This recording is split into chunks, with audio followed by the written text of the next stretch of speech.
अस्सलाम वालेकुम।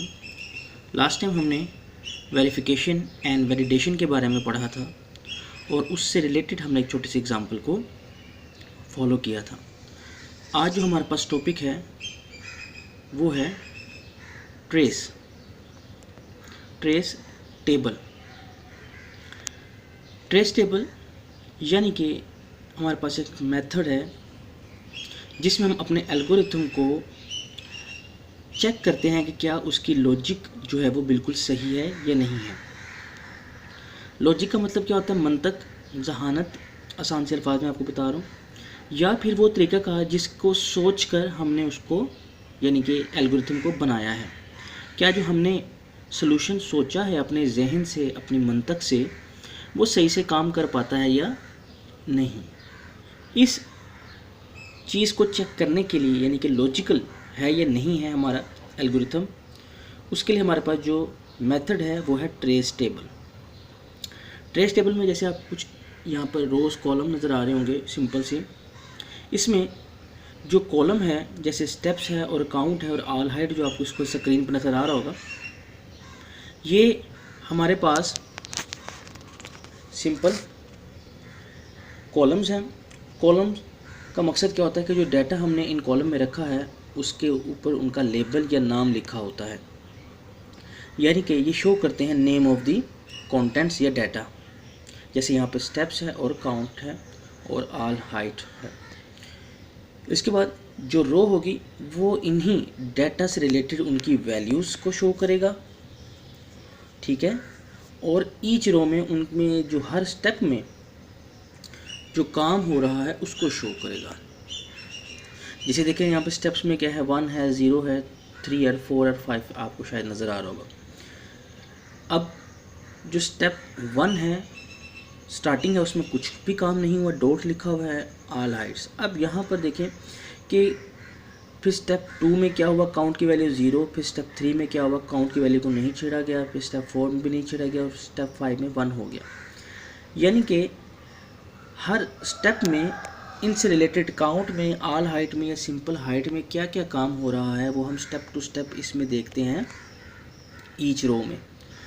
यानी कि कॉलम उसमें होने वाले काम का लेबल शो करेगा कि इस जो कॉलम है पूरा हमारे पास इसमें क्या काम हो रहा है, उसका लेबल यानी कि उसका नाम शो करेगा। और रो जो है वो उस स्टेप पर होने वाले तमाम कामों का हमें एक खाका पेश करेगा। इसके बाद आप डॉट भी देख रहे होंगे स्क्रीन पे। ये जो डॉट हैं वो ये बताते हैं कि यहाँ पर कोई काम नहीं हुआ। और एक और चीज़ भी ये जाहिर करते हैं, वो क्या है कि यहाँ पर जो काम पिछले कुछ स्टेप्स में हुआ है वो चेंज नहीं हुआ, ठीक है। दो इसके मकसद है डॉट जो लगाए हुए हैं, जैसे काउंट स्टेप 1 में लिखाया हुआ है, इसका मकसद यह है कि यहाँ पे कोई काम नहीं हुआ या फिर जो काम पिछले स्टेप्स में किया गया वही ही रिमेनिंग सेम रहा, उसमें कोई चेंजिंग नहीं है। इनके ना कोई चेंजिंग को शो करेगा ना फिर ये शो करेगा कि यहाँ पे कोई काम हुआ है, ठीक है। जो पिछला था उसको भी नहीं छेड़ेगा। यानी कि वैल्यू कुछ अच्छे स्टूडेंट समझ लेते हैं कि वो 0 हो जाएगा, 0 नहीं होगा बल्कि जो वैल्यू पीछे से चल रही थी उसको छेड़ा नहीं है। यानी कि यहाँ पर कोई काम नहीं हुआ या फिर जो पिछली वैल्यूज़ थी उसको छेड़ा नहीं गया। तो हम अपनी एग्जांपल जो ट्रेस टेबल की बुक में दिया उसको देखते हैं कि स्टेप 1 काउंट डॉट, यानी कि स्टेप 1 में आपको पता है कि सिर्फ स्टार्टिंग जो हमारी मेथड होते हैं हम अपनी तमाम चीज़ें पूरी करते हैं। मैंने आसान अल्फाज में बताया था, तो मैंने कुछ नहीं छेड़ा उसकी लॉजिक को, कोई एल्गोरिथम हमने स्टार्ट जो है वो स्टेप के अंदर कुछ भी नहीं देते हम, आपको पता ही है।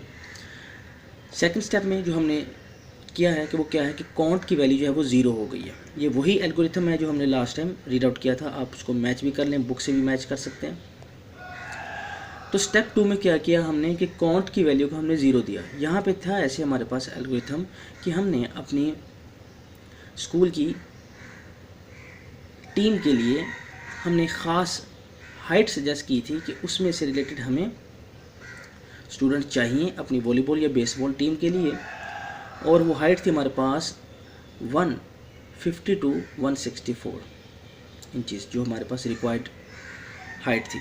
तो हमने देखना है कि हमारे पास जितने भी स्टूडेंट 150 to 164 में लाइज करते हैं, मौजूद हैं, जिनकी हाइट इनके दरमियान है, उसकी तादाद हम पूरी कर लें, अपनी टीम पूरी कर लें, ठीक है। अगर ज़्यादा होते तो हम उसको अलग से रख लें कि हम सिंपल यहाँ पे जो एल्गोरिथम है वो यही है कि कितने स्टूडेंट्स हैं हमारे पास इन हाइट के दौरान, फिर उनमें से जो है वो मज़ीद को सिलेक्ट किए जा सकते हैं।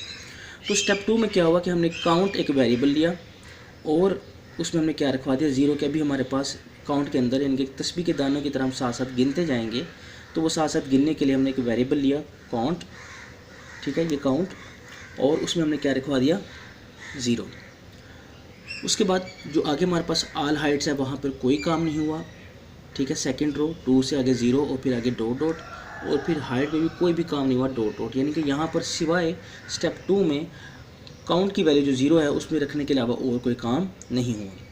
फिर है जी स्टेप 3। स्टेप 3 में ऑल हाइट्स जो हैं वो दी गई हैं 154, 140, 155, 164, 144, 160 एंड 143, और मज़ीद इससे कोई काम नहीं हुआ हाइट में। जब स्टेप नंबर 3 में सिंपल जो है वो यूज़र से हाइट ली गई।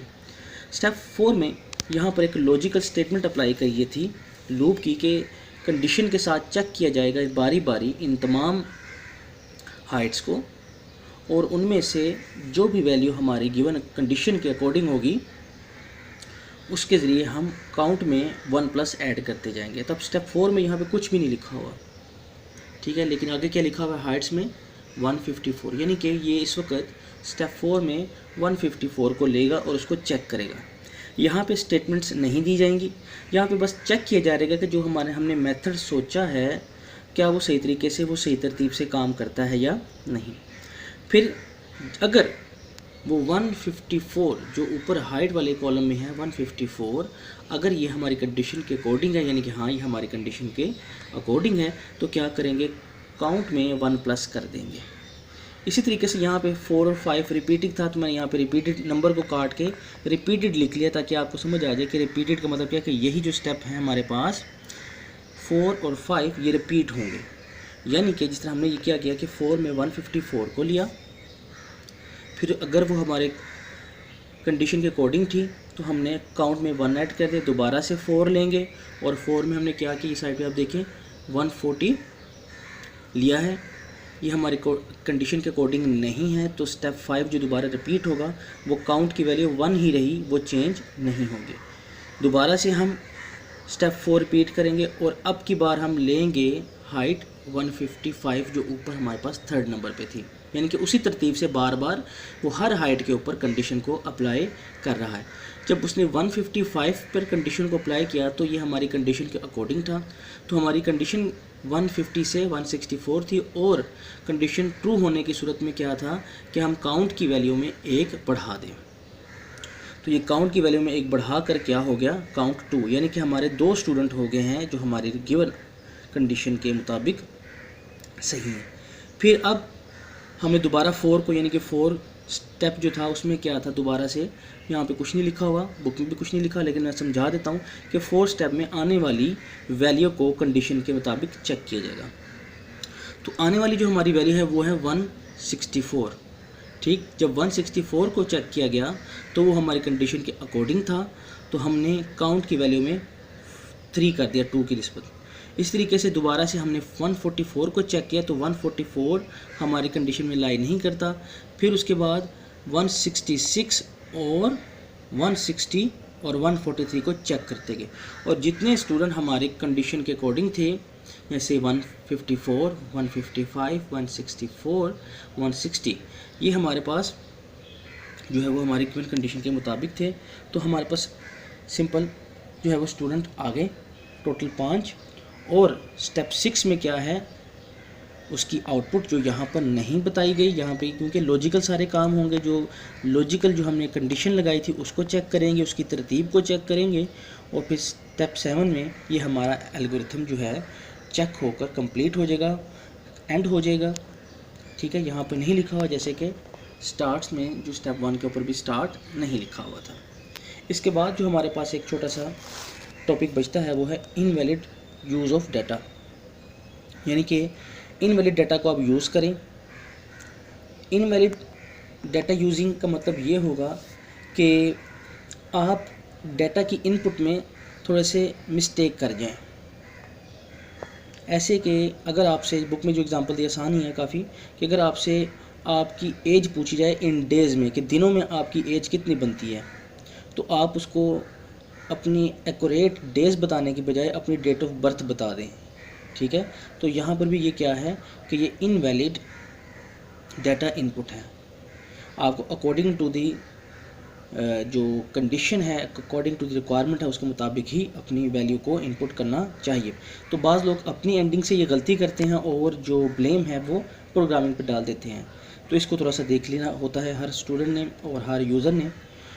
उसके बाद हमारा जो चैप्टर है वो लास्ट हो जाता है और एक छोटा सा क्वेश्चन है कि एक फॉर्म हाउस में जो है हमारा जो क्वेश्चन नंबर 1 है थोड़ा सा लॉजिकल है, क्योंकि जो प्रोग्रामिंग है वो सारी लॉजिकल ही है। अगर आपको उसकी मंतक समझ आ जाए तो फिर ही आप उसको जो है वो आगे बढ़ा सकते हैं।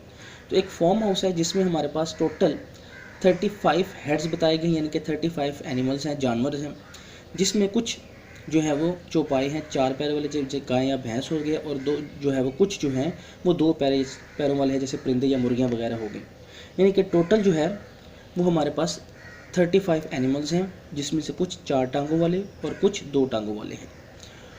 और जो टोटल लेग्स हैं, टांगे जो हैं वो फॉर्म हाउस में जो अवेलेबल हैं वो हैं 110, यानी कि 35 जानवर हैं, और जो कुल टांगे हैं उनकी वो हैं 110।